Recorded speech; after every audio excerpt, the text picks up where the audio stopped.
Vector को क्या कहते हैं, जिसमें वेग को जो अपना प्लेस को कवर करे और जिसे हम अपने सेंस ऑर्गन के थ्रू फील कर सकते हैं।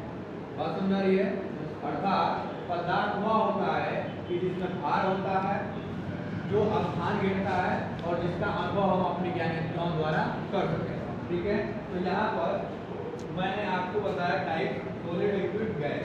यहाँ पर फिगर के थ्रू आपको समझाया कि सॉलिड किसे कहते हैं। सॉलिड के अंदर अगर जाओगे तो इसके पार्टिकल्स पास होते हैं। ठीक है, लिक्विड के क्या होते हैं, सॉलिड से डिफरेंट होते हैं, लेकिन इसमें थोड़ा दूर होते हैं, और गैस में सबसे दूर होते हैं। ठीक है, यहाँ पर मैंने बताया कि अगर मॉलिक्यूलर पार्टिकल्स की डिस्टेंस अगर बढ़ रही है तो इसमें इंटरमॉलिक्यूलर जो फोर्स होता है यह क्या हो जाएगा, घट जाएगा। ठीक है, यहाँ पर एग्जांपल के थ्रू आपको बताऊं, यह आपका एक बोतल क्या है, ये बोतल सबको दिख रही है। ठीक है, और बॉटल के साइड में जो एक कांच का या प्लास्टिक का आप देख रहे हो, यह इसका क्या कहलाएगा, सॉलिड पार्ट कहलाएगा। क्या कहलाएगा, सॉलिड पार्ट। एक ढक्कन आप देख रहे हो, सबको दिख रहा है, बोलो, ये सॉलिड पार्ट है। इसका शेप और साइज दोनों कांस्टेंट होता है।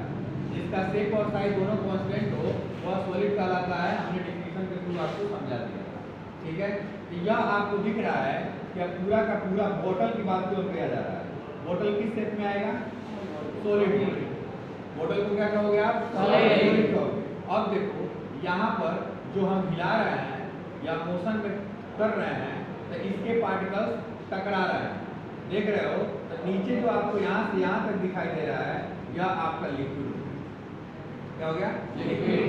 ठीक है, अब इसके ऊपर जब जाओगे यहाँ से ऊपर तो यहाँ पर आपको गैस दिखाई, इसके अंदर क्या है, गैस। तो आप तीनों चीज को यहाँ पर समझ गए कि यह ढक्कन से लेकर एक पूरा कवर जो आपका है सॉलिड कहलाएगा। क्लियर।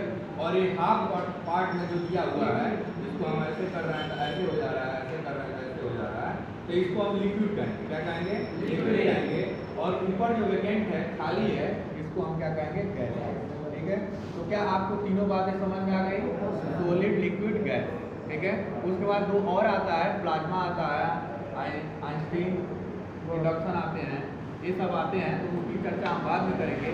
फिलहाल हम सॉलिड, लिक्विड, गैस के बारे में इसकी सभी प्रॉपर्टीज को पढ़ेंगे कि इंटरमॉलिक्यूलर फोर्स क्या होते हैं, उसके पार्टिकल्स दूर दूर कैसे होते हैं, इसके पार्टिकल्स में रिक्त स्थानें कैसे होती हैं, ये सभी चीज़ों को आगे पढ़ेंगे। फिलहाल तब तक के लिए